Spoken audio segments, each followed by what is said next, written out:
Sabarkantha Shyamnagar bus stand પાછળ સરકારી જમીનમાં દબાણ કરતા પંચાયત દ્વારા નોટિસ અપાઈ। ખેડબ્રહ્મા તાલુકાના ઈડર હાઈવે પર આવેલ શ્યામનગર બસ સ્ટેન્ડ પાછળ સરકારશ્રીની માલિકીની કૌચર હેડે આવેલ જમીન સર્વે નંબર 274 માં ગાડુ ગામના વંજારા દિનેશભાઈ ભીખાભાઈએ પંચાયતની રજાચીઠી કે અન્ય કોઈ પણ જાતની મંજૂરી લીધા વિના બિનઅધિકૃત રીતે આરસીસી બાંધકામ કરી ગ્રામ પંચાયત કાયદાનું ઉલ્લંઘન કરી બિનઅધિકૃત દબાણ કરતા તેમને 2 વાર નોટિસ આપવા છતાં દબાણ દૂર કર્યું નથી। હવે ત્રીજી વારની નોટિસ અપાતા જો આ દબાણ જાતે જ દૂર નહીં કરે તો પંચાયત ધારાની કલમ 105(1) મુજબ દબાણકર્તાના ખર્ચે તથા જોખમે દૂર કરવા માટે જાણ કરેલ છે।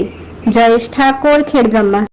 હું ગાડુ ગામ પંચાયત સરપંચ તરીકે રાહુલ વિજયકુમાર રમણલાલ છું અને અમારા ઉપર દબાણ માટે નોટિસ અરજી આવેલી હતી પંચાયતની અંદર, જેની કાર્યવાહી થકી અમે એ વ્યક્તિને નોટિસો જે તે સ્થળ ઉપર જઈને નોટિસો લગાવવામાં આવી છે, નોટિસો પજવણી કરવામાં આવેલી છે તથા રજિસ્ટર્ડ એડીથી પણ નોટિસો મોકલવામાં આવેલી છે અને સર્વે કરવા માટેની અમે કામગીરી ચાલુ કરેલી છે। સર્વે થશે પછી યોગ્ય દબાણ લાગશે તો એની આગળની કાર્યવાહી કરવામાં આવશે।